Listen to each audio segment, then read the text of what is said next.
Selamat pagi Bapak Ibu yang dikasihi Tuhan kita Yesus Kristus. Selamat beribadah di Gereja Cornerstone Baptis Injili Indonesia. Sebelum kita beribadah, marilah kita bersatu teduh di hadapan Tuhan.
Hendaklah kamu sehati sepikir dalam hidupmu bersama.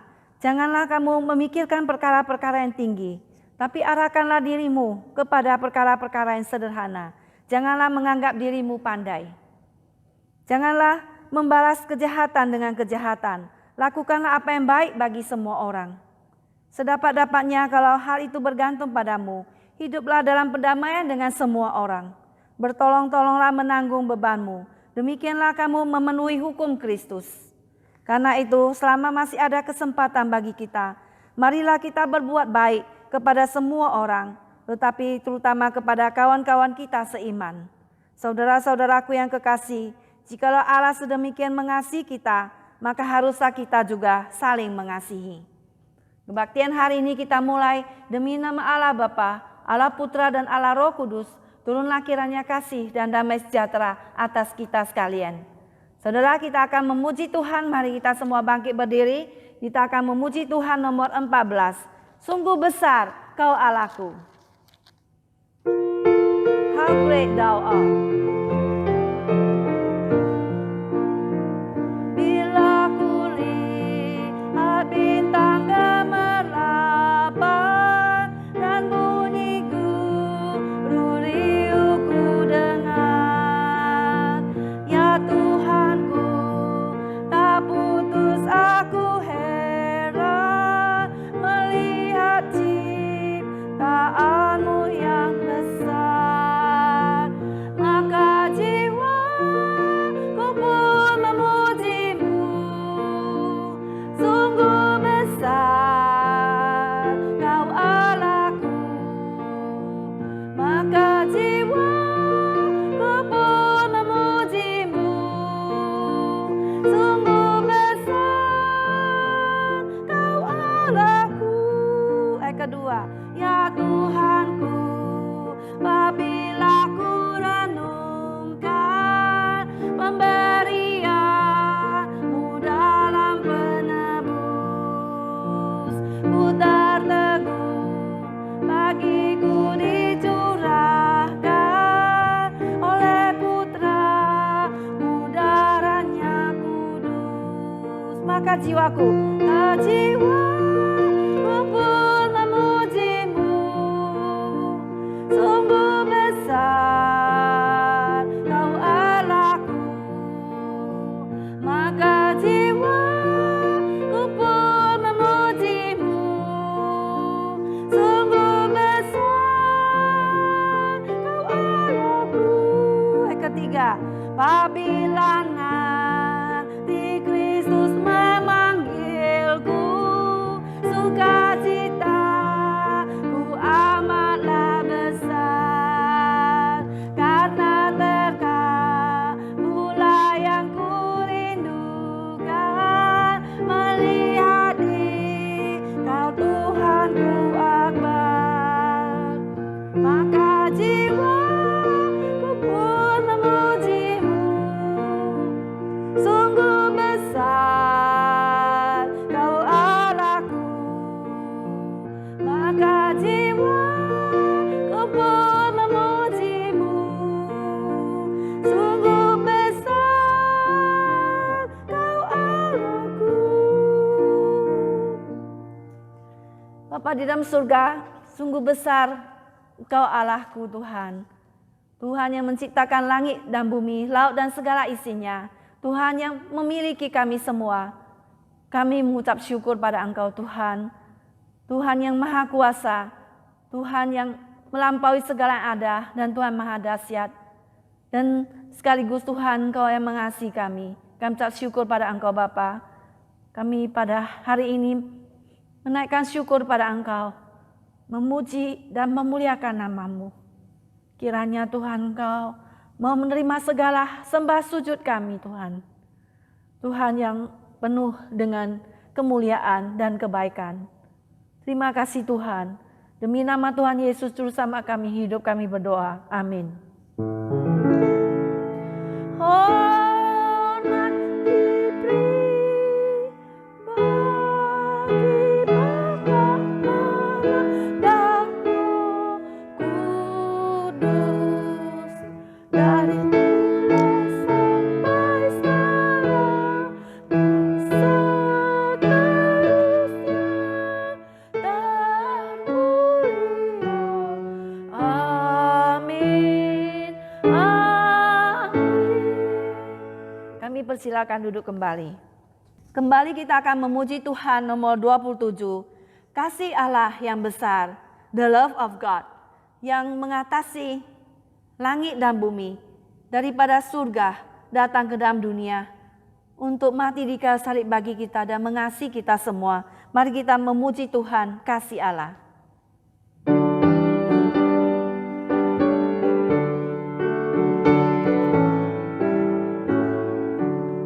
Kasih Allah amat besar yang tak dapat kulukiskan, lebih tinggi dari bintang, lebih dalam dari lautan. Meski Adam tak berdosa yang mengutus anaknya, dan kita damai dengannya, dosa diampuninya. Kasih Allah tak terduga, tinggi dalam dan luas, tetap teguh tak berubah sampai selama-lamanya. Dalam dunia yang tak tetap, kata kuasa kan lenyaplah. Manusia menolak firman, berlimpah dan berhala. Kasih Allah tak terduga dan beramat besar, menyatakan penghapusan bagi orang berdosa.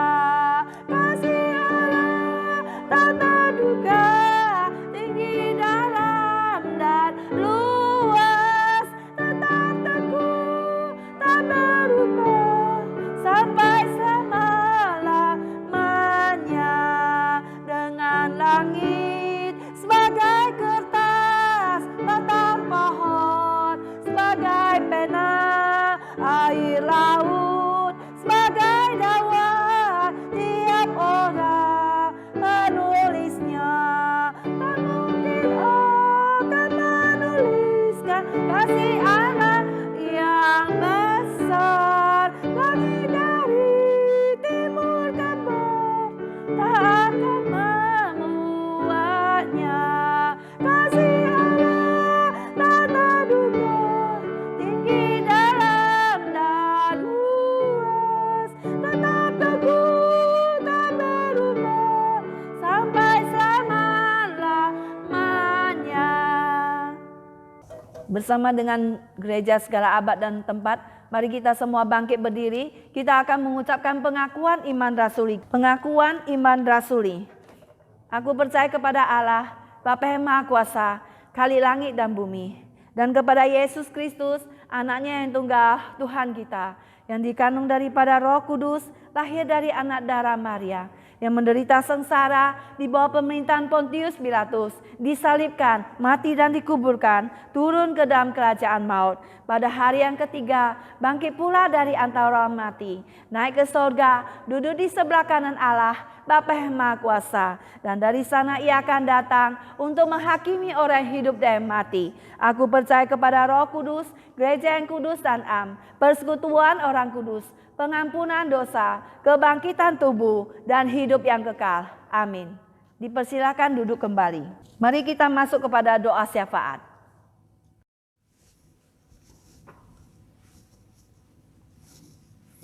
Jemaat sekalian, mari kita masuk dalam doa syafaat. Bapa kami yang di surga, kami datang ke hadapan-Mu. Kami bersyukur kepada-Mu Tuhan karena pada hari ini kembali kami boleh bersama-sama beribadah.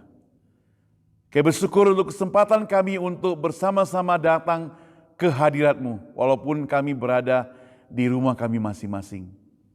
Oh Tuhan, pakailah hamba Tuhan, pakailah setiap orang yang melayani, pakailah gereja kami, agar kebaktian pada hari ini boleh jadi berkat bagi kami semuanya.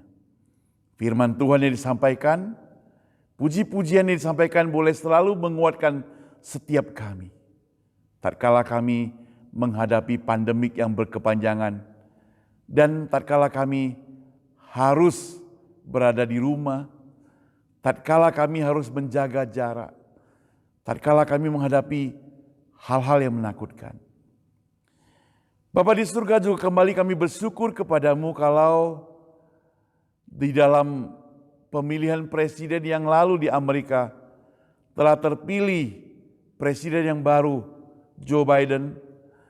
Kiranya Tuhan yang memberikan pertolongan, kekuatan kepada presiden yang baru ini, hikmat yang daripada Tuhan supaya keputusan-keputusan yang dia ambil tidak melenceng dari firman Tuhan dan senantiasa taat pada firman Tuhan, senantiasa menjalankan apa yang Tuhan inginkan, jangan dipengaruhi oleh hal-hal yang jahat supaya masa depan negara ini lebih maju, lebih baik, dan lebih diberkati Tuhan lagi. Kami juga berdoa buat gereja kami Tuhan yang sampai hari ini belum dibuka karena pandemik COVID-19, kami doakan agar Tuhan yang memimpin setiap jemaat yang ada di rumah masing-masing ikuti kebaktian ini. Mereka yang tetap semangat, kami bersyukur kepadamu. Kalau di antara mereka ada yang suam-suam kuku, Engkau datang menilik mereka satu persatu supaya mereka tidak jatuh dalam dosa dan jauh daripadamu Tuhan. Oh Tuhan, sembuhkan kalau di antara mereka ada yang sakit. Berikan mereka pekerjaan bagi mereka yang belum mendapat pekerjaan Tuhan, dan supaya nama Tuhan senantiasa dipermuliakan saja. Bapa di surga, kami juga tidak lupa berdoa untuk bangsa dan negara kami Indonesia. Oh Tuhan, berkati Presiden Jokowi, berikut juga staf menteri, DPR, dan para pemimpin sampai yang tingkat paling bawah. Ketika mereka sedang menghadapi pandemik COVID-19, oh Tuhan, berikan mereka cara terbaik untuk mengatasi, menghindari, dan bahkan dengan vaksin yang sudah ada, kami doakan agar pandemik COVID-19 segera berlalu. Bukan hanya di Indonesia, juga di Amerika dan di seluruh dunia. Supaya kehidupan kami semua bisa normal kembali Tuhan. Bapak, kembali kami mau serahkan ke dalam tangan-Mu untuk kebaktian hari ini. Untuk firman Tuhan yang sebentar akan kami dengar, Tuhan berkati hamba-Mu dan berkati setiap yang melayani, berkati kami semua yang ikut kebaktian. Tuhan, doa ini tidak sempurna. Sempurnakanlah doa kami Tuhan melalui doa yang Engkau pernah ajarkan kepada murid-murid-Mu. Bapa kami yang di surga, dikuduskanlah nama-Mu, datanglah kerajaan-Mu, jadilah kehendak-Mu di bumi seperti surga. Berikanlah kami pada hari ini makanan kami yang secukupnya, dan ampunilah kami akan kesalahan kami, seperti kami juga mengampuni orang yang bersalah pada kami. Dan janganlah bawa kami ke dalam pencobaan, tetapi lepaskanlah kami daripada yang jahat, karena Engkau punya kerajaan dan kuasa dan kemuliaan sampai selama-lamanya. Amin. Tibalah saatnya kita akan mendengarkan firman Tuhan. Mari kita persiapkan hati kita dengan menyanyikan lagu 270. Penuhiku dengan firman-Mu. Fill me with thy word.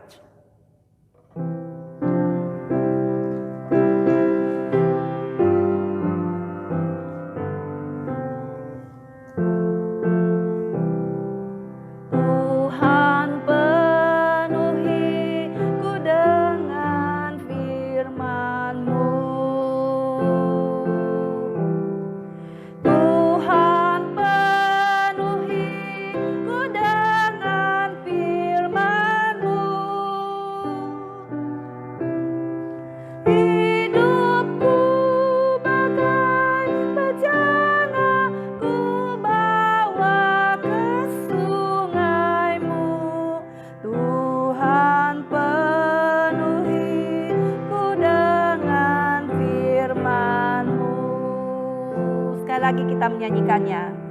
Tuhan penuhi ku dengan firman-Mu.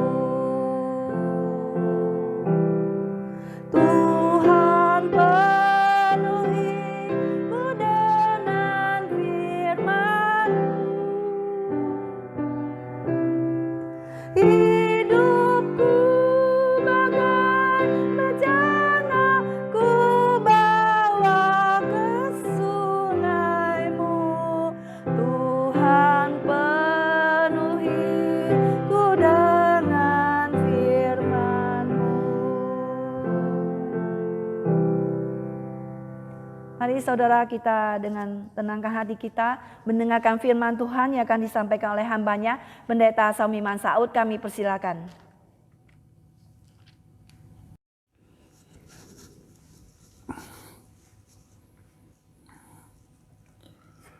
Shalom saudara sekalian, kita berjumpa kembali pada hari ini, hari Minggu. Kita akan bersama-sama membaca firman Tuhan. Firman Tuhan yang pada hari ini saya ambil di dalam kitab Nabi Hosea. Coba semua buka Nabi Hosea pasal yang pertama, ayat yang kedua sampai ayat kelima. Hosea pasal pertama, ayat kedua sampai ayat kelima, demikian firman Tuhan. Ketika Tuhan mulai berbicara dengan perantaraan Hosea, berfirmanlah ia kepada Hosea, "Pergilah, kawinilah seorang perempuan sundal, dan peranakkanlah anak-anak sundal, karena negeri ini bersundal hebat dengan membelakangi Tuhan." Maka pergilah ia dan mengawini Gomer binti Diblaim. Lalu mengandunglah perempuan itu dan melahirkan anaknya seorang anak laki-laki. Kemudian berfirmanlah Tuhan kepada Hosea, "Berilah nama Yisril kepada anak itu. Sebab sedikit waktu lagi, maka aku akan menghukum keluarga Yehu karena hutang darah Yisril, dan aku akan mengakhiri pemerintahan kaum Israel. Maka pada waktu itu aku akan mematahkan busur panah Israel di lembah Yisril." Kemudian bagian kedua saudara, pasal 3 ayat 1 sampai 5. Pasal 3 ayat 1 sampai 5. Hosea pasal yang ketiga ayat 1 sampai ayat 5. Demikian firman Tuhan. Berfirmanlah Tuhan kepadaku, "Pergilah lagi, cintailah perempuan yang suka bersundal dan berzina, seperti Tuhan juga mencintai orang Israel. Sekalipun mereka berpaling kepada allah-allah lain dan menyukai kue kismis, lalu aku membeli dia bagiku dengan bayaran 15 sikal perak dan 1,5 homer jelai. Ayat ketiga, aku berkata kepadanya, lama engkau harus diam padaku dengan tidak bersundal dan dengan tidak menjadi kepunyaan seorang laki-laki. Juga aku ini tidak akan bersetubuh dengan engkau. Sebab lama orang Israel akan diam dengan tidak ada raja, tiada pemimpin, tiada korban, tiada tugu berhala dan tiada efod dan terafim. Sesudah itu orang Israel akan berbalik dan akan mencari Tuhan Allah mereka dan Daud raja mereka. Mereka akan datang dengan gemetar kepada Tuhan dan kepada kebaikannya pada hari-hari yang terakhir. Demikian pembacaan firman Tuhan. Nanti dalam khotbah, kalau ada beberapa ayat yang kita bacakan, saya akan ajak kita baca bersama. Mari kita masuk dalam doa. Allah Bapa kami di surga, kami bersyukur kepadamu. Kesempatan buat kami membaca firman Tuhan pada hari ini. Kami juga bersyukur kepadamu Tuhan kalau kami diberi kesempatan untuk beribadah.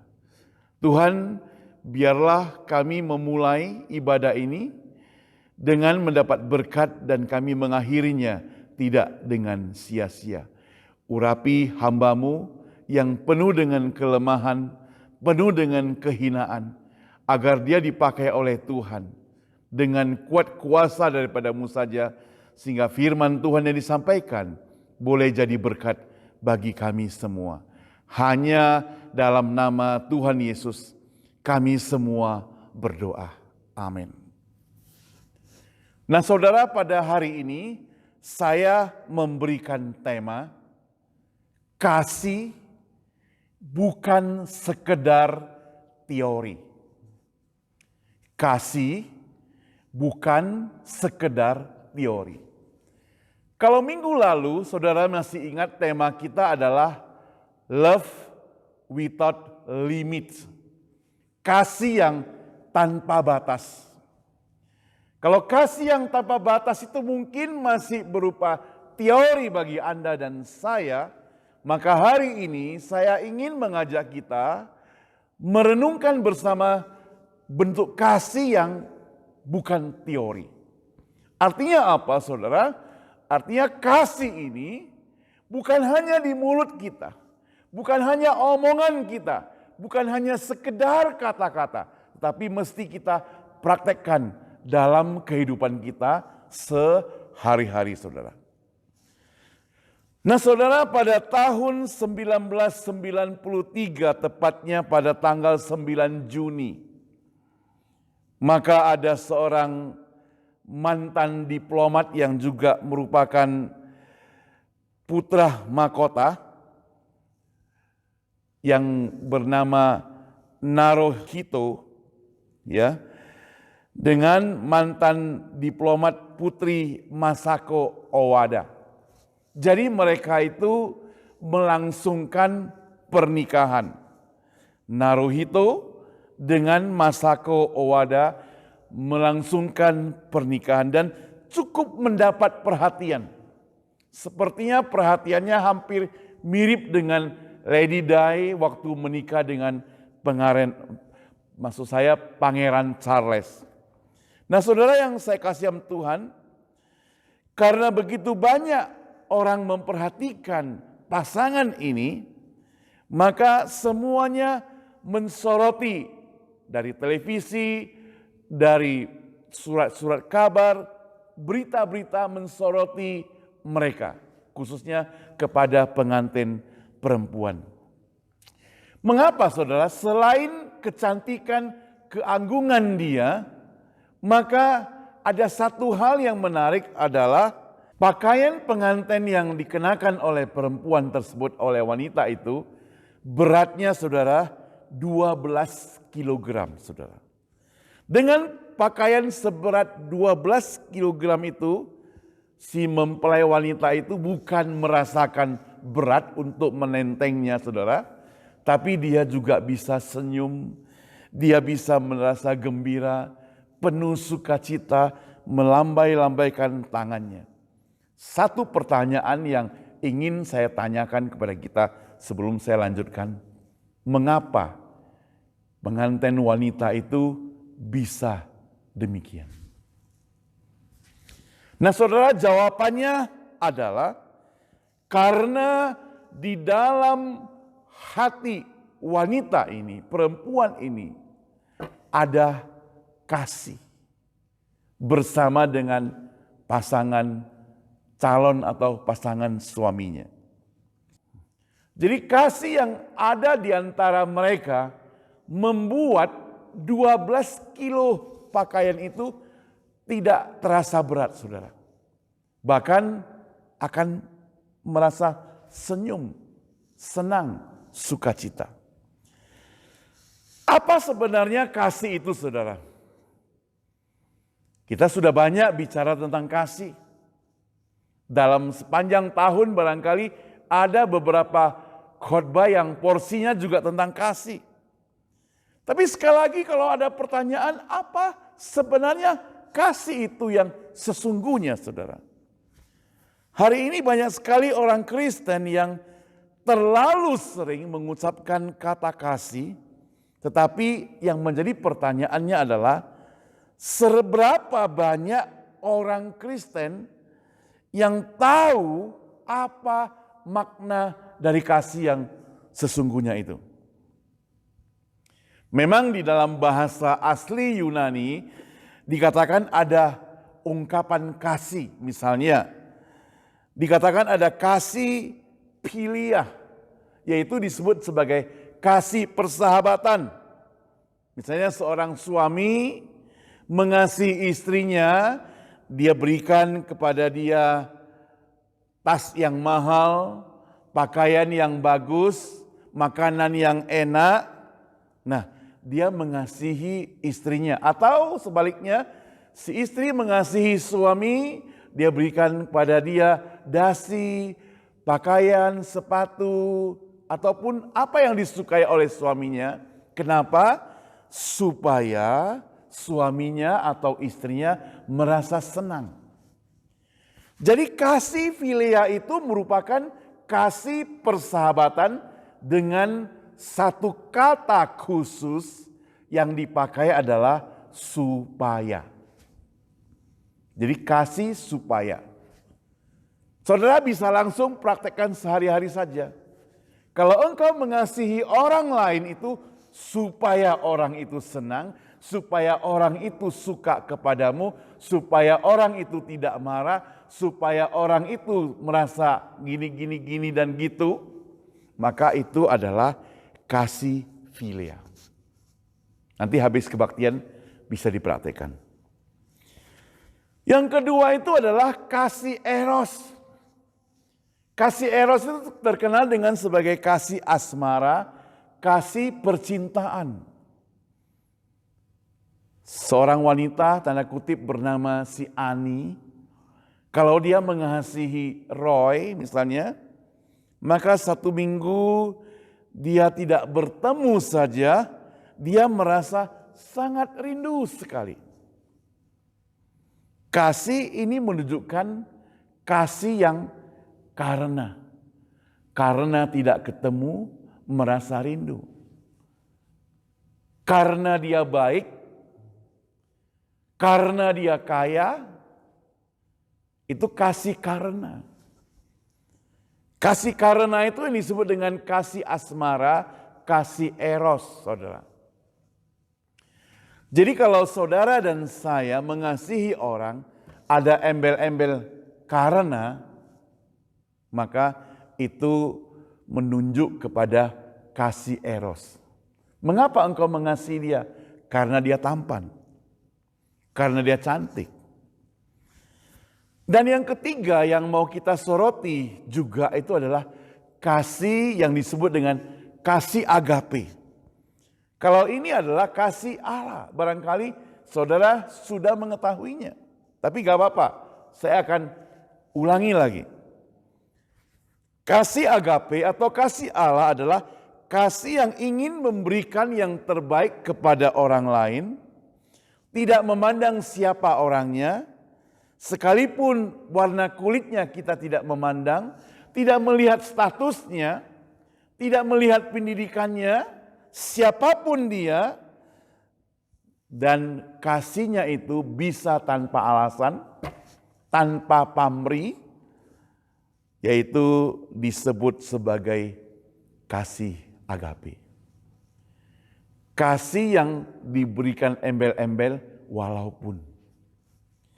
Jadi walaupun dia menyakiti saya, walaupun dia merugikan saya, walaupun dia pernah hampir mencelakakan saya, walaupun dia membenci kepada saya akan tetap mengasihi dia. Itulah kasih agape. Kasih agape itu adalah kasih walaupun tidak ada pertanyaan jika, tidak ada pertanyaan karena, tidak ada pertanyaan supaya, enggak. Tapi walaupun. Nah, saudara kalau hari ini mempraktekkan kasih kepada orang atau kepada siapa saja, pakai kata kasih walaupun, maka saudara itu sedang mempraktekkan kasih Allah. Seringkali sebagai orang tua, kita mempraktekkan kasih walaupun. Kepada anak-anak kita bukan? Barangkali juga keharmonisan sebuah keluarga, suami dan istri, kalau sama-sama ingin mempraktekkan kasih walaupun. Walaupun dia pernah menyakitiku, walaupun dia pernah mengkhianati, walaupun dia pernah merugikan aku dan sebagainya, kita tetap saja mengasihi. Itu kasih yang dipraktekkan di dalam kasih Allah. Kasih Allah ini yang dipraktekkan oleh Bapak yang mempunyai 2 orang anak, yang si sulung dan bungsu bukan. Ketika si bungsu itu pulang setelah mengambil segala harta benda orang tuanya, si papa masih buka tangan lebar-lebar, merangkul putranya, adakan pesta, menyambut dengan penuh gembira. Ini seperti kasih Allah, kasih walaupun. Yang menjadi pertanyaan adalah, sebentar kita akan menilai bersama-sama, Nabi Hosea ini mempraktekkan kasih yang mana? Ada 3 hal yang mau kita pelajari saudara pada hari ini saudara. Yang pertama saya mencatat di sini, ketika Hosea mau mempraktekkan kasih yang bukan sekedar teori, maka dia perlu satu hal, yang pertama yang disebut dengan ketaatan. Apa saudara? Ketaatan. Coba perhatikan pasal 1 ayat 2b saudara. Hosea 1 ayat 2b, demikian firman Tuhan. Saya bacakan buat Anda.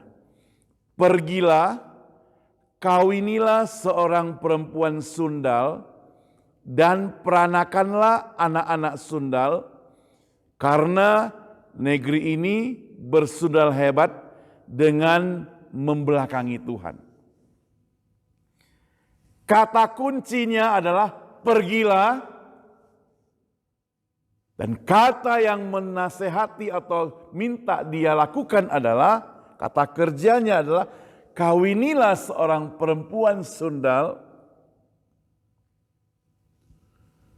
Saudara, jelas-jelas Tuhan memberitakan kepada Hosea siapa perempuan itu. Siapa latar belakang perempuan itu. Siapa status perempuan itu. Dia bukan seorang sekretaris di kantor yang hebat, bukan. Dia bukan seorang putri yang baik, bukan. Tapi dia seorang perempuan sundal dikatakan. Memang ada 3 pendapat yang dilontarkan oleh para ahli perjanjian lama saudara terhadap ayat ini. Pendapat yang pertama saudara, mereka mengatakan bahwa sebenarnya istri yang akan dicari Hosea ini pada mulanya itu baik-baik. Baru setelah mereka menikah, ia menjadi perempuan sundal. Ini pendapat yang pertama. Pendapat yang kedua mengatakan bahwa Gomer, istri Hosea itu memang perempuan sundal. Memang, dia memang latar belakangnya adalah perempuan sundal. Sedangkan pendapat yang ketiga mengatakan bahwa cerita ini hanya merupakan lambang atau kiasan saja. Saya mau bertanya, bagaimana pendapat Anda? Saudara, saya percaya bahwa Alkitab ini ditulis merupakan firman Tuhan Allah yang hidup, dan sejarah ini merupakan sejarah yang nyata, bukan sekedar kiasan. Dan saya menerima pendapat yang kedua sesuai dengan Alkitab mencatat bahwa memang benar perempuan itu adalah perempuan sundal. Nah, kalau perempuan itu memang adalah perempuan sundal, saudara, maka bukan hal yang gampang untuk meminta kepada Hosea yang seorang nabi untuk menikah dengan perempuan sundal itu, bukan? Coba bayangkan, Allah menyuruh Hosea untuk memilih perempuan yang statusnya sundal. Hosea itu nabi loh, saudara. Dia dihormati, dia dihargai. Ia seorang yang tanda kutip baik-baik, suci dan saleh, saudara. Bagaimana pendapat jemaat yang dia layaninya? Bagaimana pandangan para tetangga nanti? Bagaimana sorotan orang-orang? Bagaimana dengan pihak famili dan keluarga? Apakah mereka akan setuju terhadap Hosea ini? Nah, saudara, kalau kita perhatikan di sini, Hosea tidak menuntut apa-apa dari Tuhan Allah. Alkitab mencatat bahwa Hosea taat pada perintah Tuhan. Ia tidak protes, ia tidak mengatakan, kenapa Tuhan engkau menyuruh aku, kenapa tidak menyuruh nabi-nabi yang lain, sebab pada waktu itu Hosea sepantaran dengan nabi yang lain, ada Nabi Amos, ada Nabi Yesaya, ada Nabi Mika. Kenapa tidak menyuruh orang itu, Tuhan? Saudara, kalau Hosea mau praktekkan ini semuanya, sebab Hosea tahu jelas kepada siapa dia harus taat dan dia harus mempraktekkan kasih yang sungguh-sungguh itu dengan hanya taat kepada Tuhan yang dia sembah.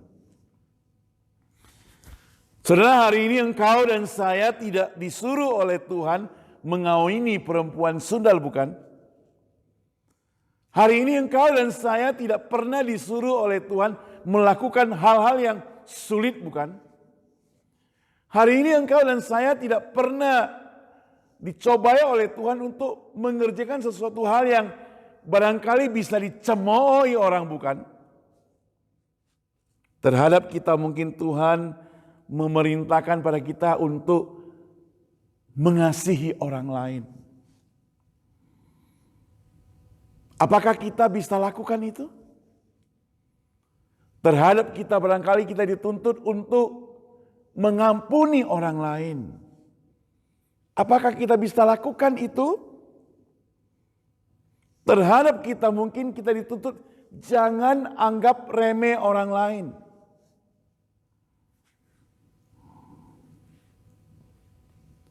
Tuhan mau kita taat.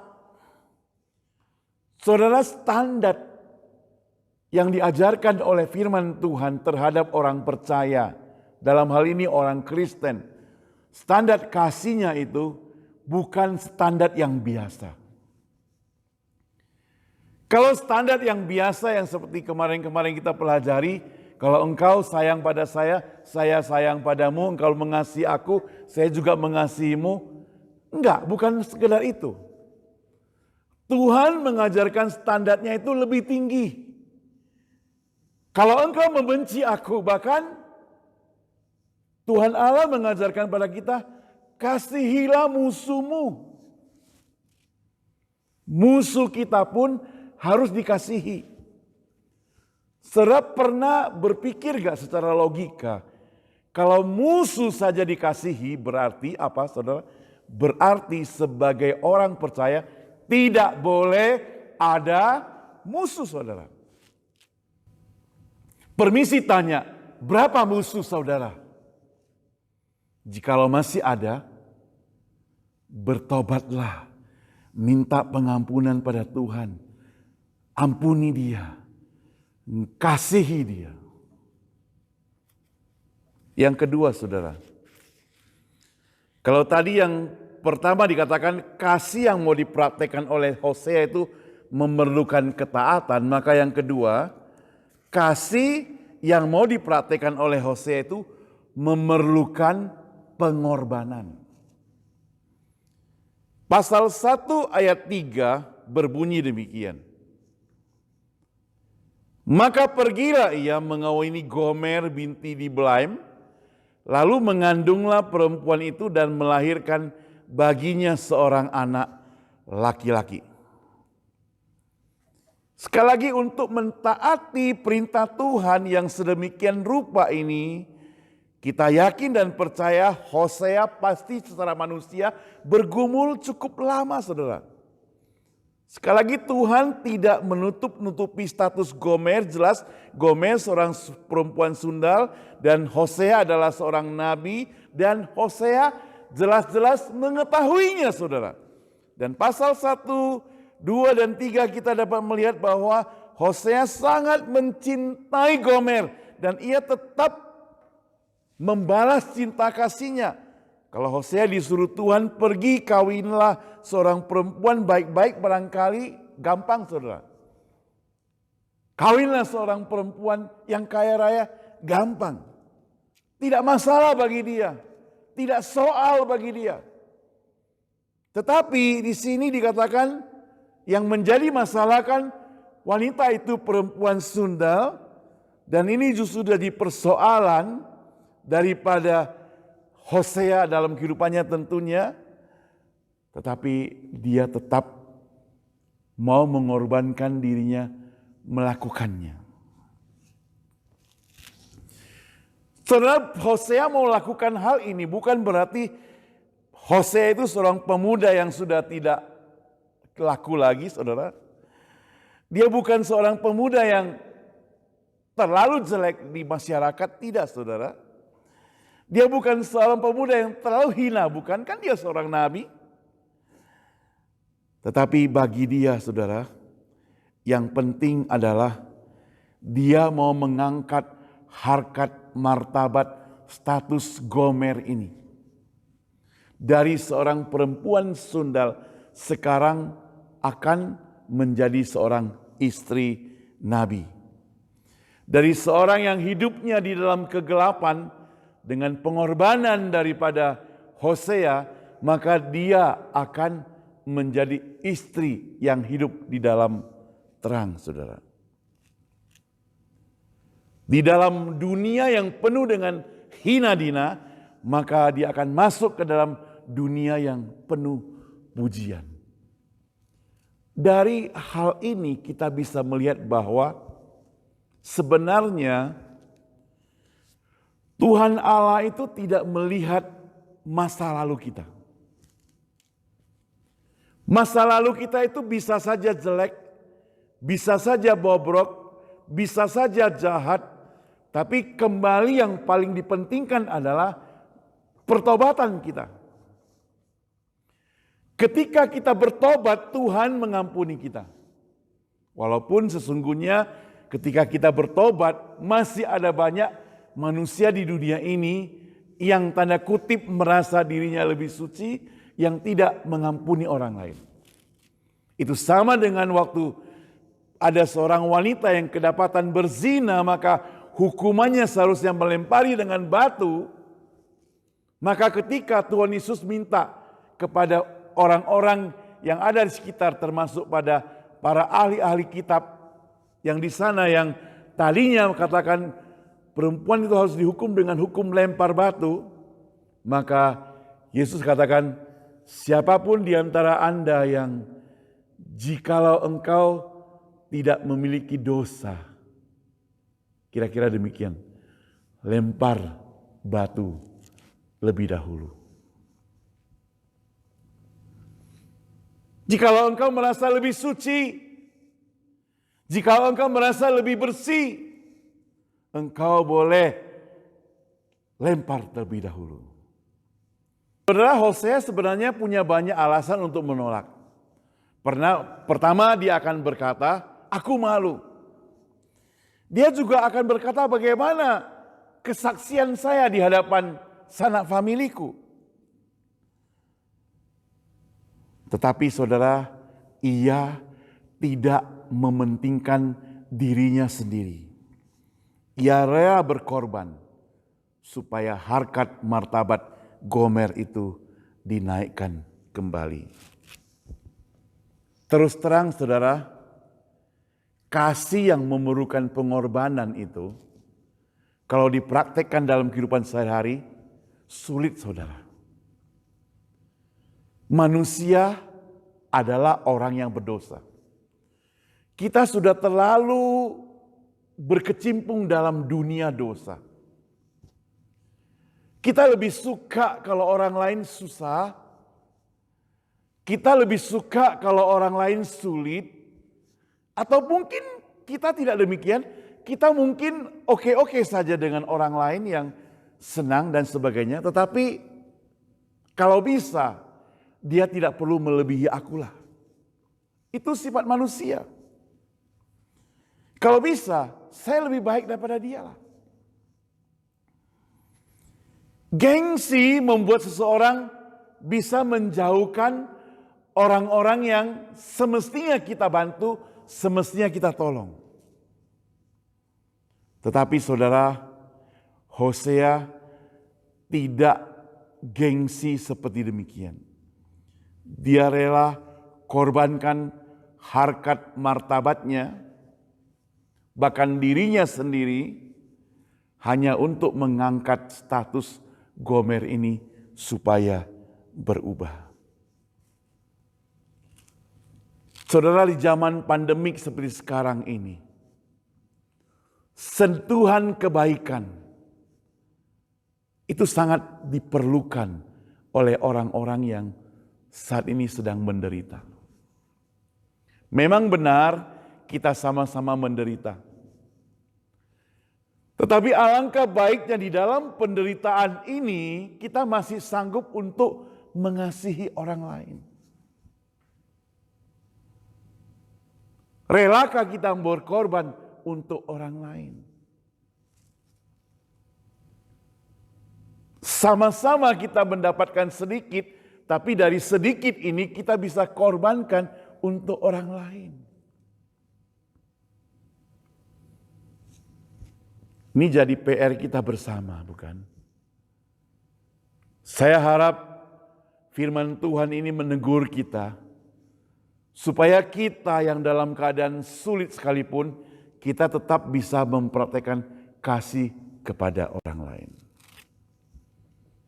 Karena kasih yang kita mau praktekkan adalah bukan kasih supaya, bukan kasih karena, bukan pula kasih jika. Jika saya dapat untung, saya akan menolong dia, bukan. Kita mempraktekkan kasih walaupun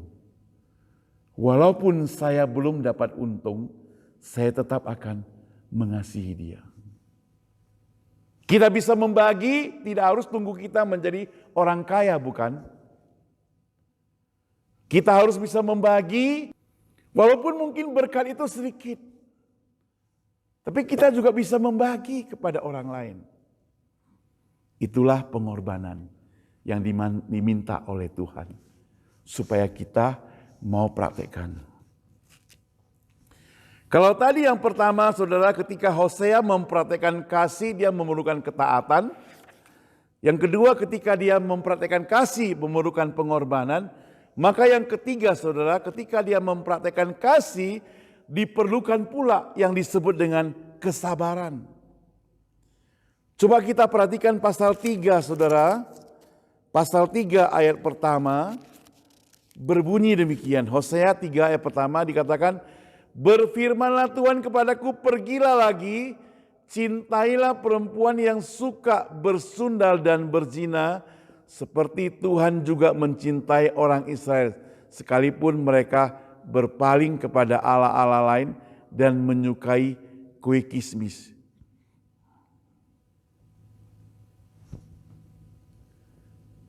Secara sekilas saudara, kalau kita perhatikan ayat ini seakan-akan Allah menyuruh Hosea kawin lagi dengan perempuan lain. Sebenarnya tidak demikian saudara. Terjemahan yang lebih baik, yang lebih tepat adalah pergilah, cinta lagi.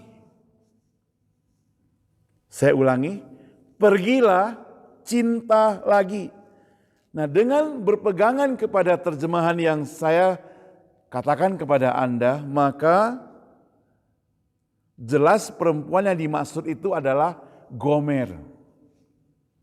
Bukan perempuan lain, saudara. Bagi Hosea, Gomer itu istri satu-satunya yang paling dikasihinya.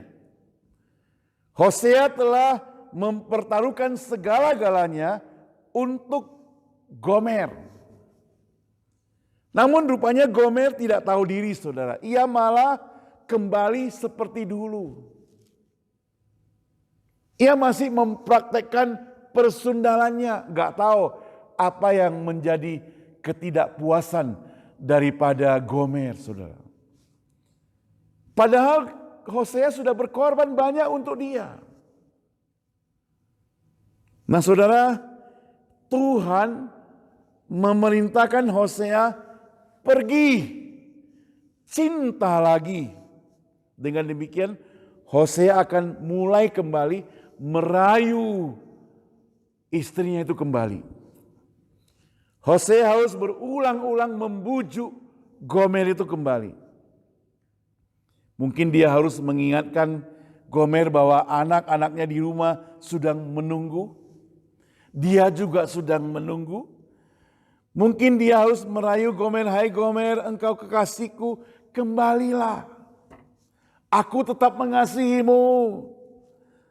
Mari kita sekarang membangun kembali pernikahan kita. Banyak sekali mungkin yang bisa dia gambarkan. Saudara, zaman itu seorang wanita atau seorang istri, kalau dia pergi menjadi perempuan sundal, maka itu berarti putus hubungan nikah. Karena dia dianggap meremehkan dan merendahkan pernikahan. Dan statusnya itu lebih rendah dari seorang budak, saudara. Dalam Kejadian pasal 37 ayat 28, saudara. Gak usah dibuka. Saudara masih ingat Yusuf? Yusuf itu dijual sebagai budak oleh saudara-saudaranya ke Mesir. Harganya itu saudara 20 sikal perak. Itu sudah termasuk murah saudara. Lalu di dalam Keluaran, saudara pasal 21 ayat 32, kalau ada orang yang mencelakakan budak kita, maka orang itu harus ganti rugi 30 sikal perak. Nah, jadi waktu Yusuf dijual 20, sekarang diganti rugi, kalau ada seorang budak dicelakakan orang, maka diganti rugi 30. Sedangkan menebus Gomer kembali dari persundalan, itu harganya 15 sikal perak. Artinya apa saudara? Artinya seorang wanita sundal dibandingkan dengan seorang budak, maka wanita sundal itu lebih murah harganya. Boleh dikatakan Gomer itu sebenarnya tidak ada artinya lagi. Tetapi Allah melalui Hosea ingin mempraktekkan kasih yang penuh dengan kesabaran ini untuk merebut kembali Gomer itu supaya kembali ke pangkuan Hosea. Walaupun Gomer tidak setia, walaupun Gomer tidak jujur di hadapan Hosea, walaupun Gomer itu berselingkuh, walaupun Gomer itu melakukan hal-hal yang tidak menyenangkan, tidak menguntungkan, yang mempermalukan Hosea. Tetapi Hosea mempraktekkan kasih untuk merebut kembali.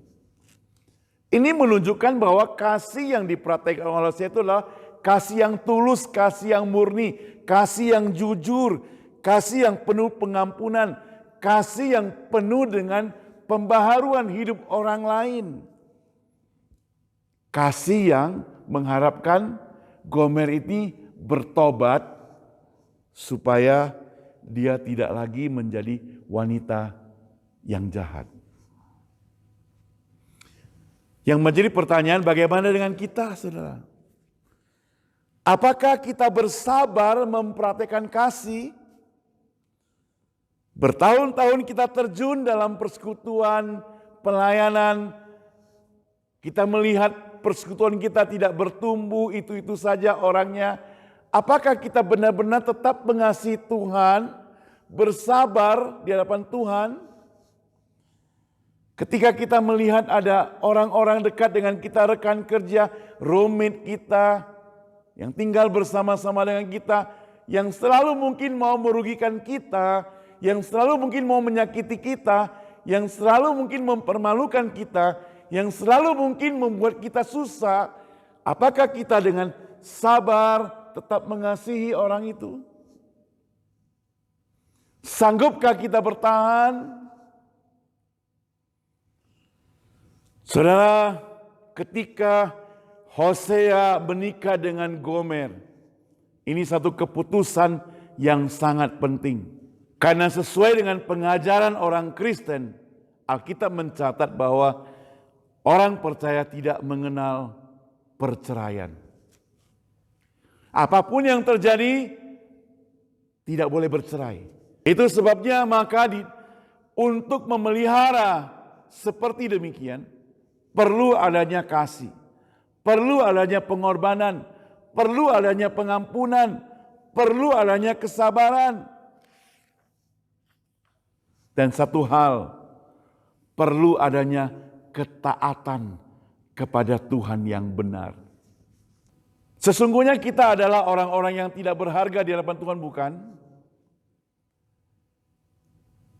Allah telah datang ke dunia ini menyelamatkan kita. Kita seperti Gomer, perempuan sundal. Hidup kita hina dina, hidup kita dicampakkan, hidup kita adalah sampah. Tapi Allah mengutus anaknya datang ke dunia ini, mengampuni kita, menggantikan kita dihukum di atas kayu salib, mengangkat harkat martabat hidup kita dari orang yang hina, dari orang yang tidak berguna, dari orang yang sampah, menjadi diperkenankan Tuhan. Ini merupakan status kita yang diubah, saudara.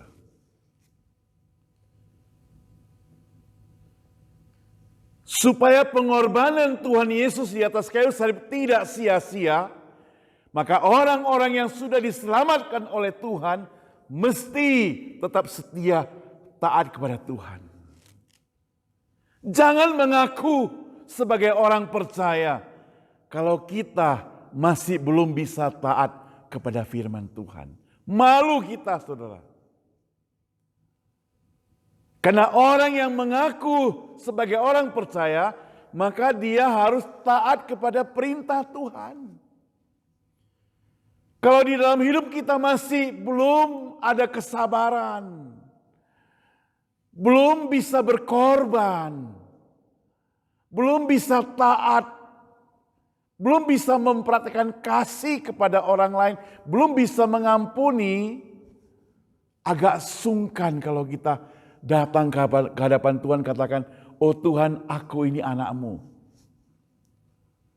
Mari saudara, supaya pengorbanan Tuhan Yesus di atas kayu salib tidak sia-sia, kita harus mengubah hidup kita dari yang benar-benar sampah menjadi yang berguna.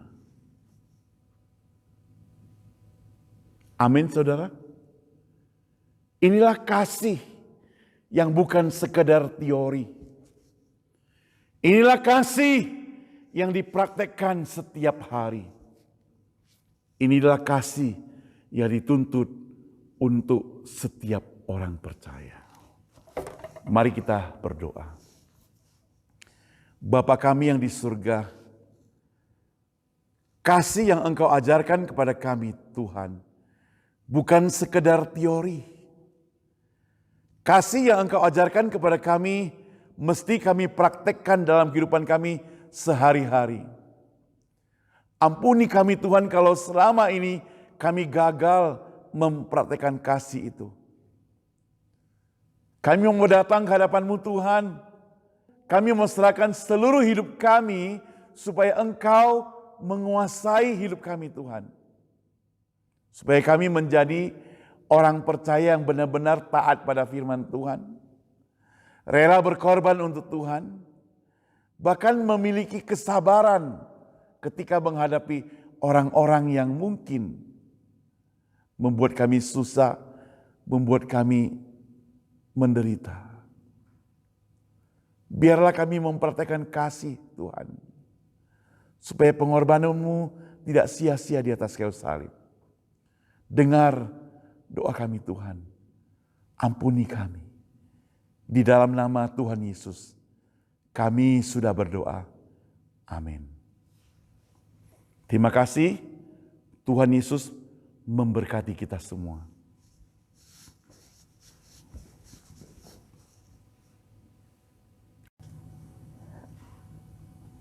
Kita mengucapkan banyak terima kasih kepada Pendeta Saud yang telah menyampaikan firman Tuhan kepada setiap kita. Biarlah firman Tuhan terus boleh menopang dan mengalir dalam hidup kita setiap hari. Dan kita renungkan sepanjang minggu. Mari kita mempersiapkan hati kita saat ini. Memberikan persembahan kepada Tuhan. Firman Tuhan berkata, kembalikan kepada Kaisar apa yang kepunyaan Kaisar, dan kepada Tuhan apa yang kepunyaan Tuhan. Mari kita memuji Tuhan. Nomor 399, nyawaku diberikan. I gave my life.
kita semua bangkit berdiri, kita akan doa persembahan.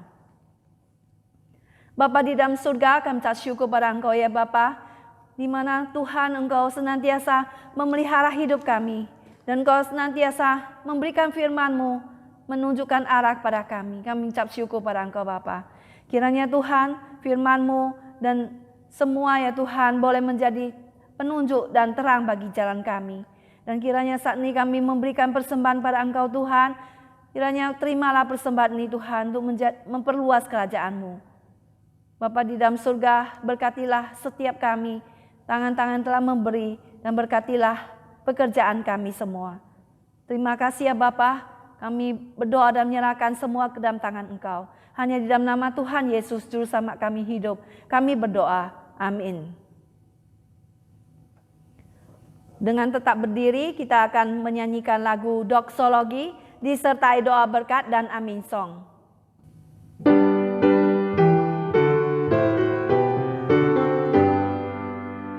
Puji Allah Bapa Putra, puji Allah Roh Kudus, ketiganya yang esa, pohon selamat sumber berkat. Amin.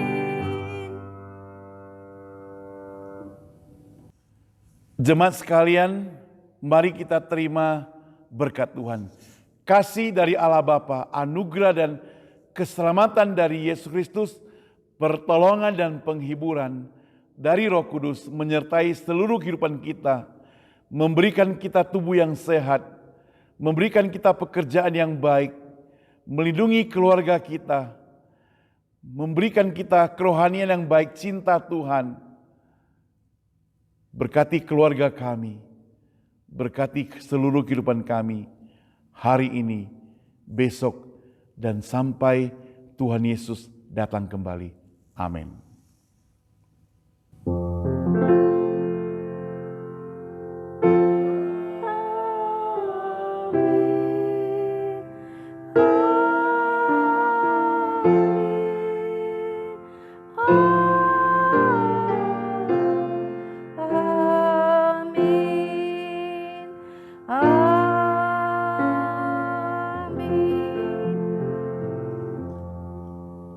Silakan duduk kembali.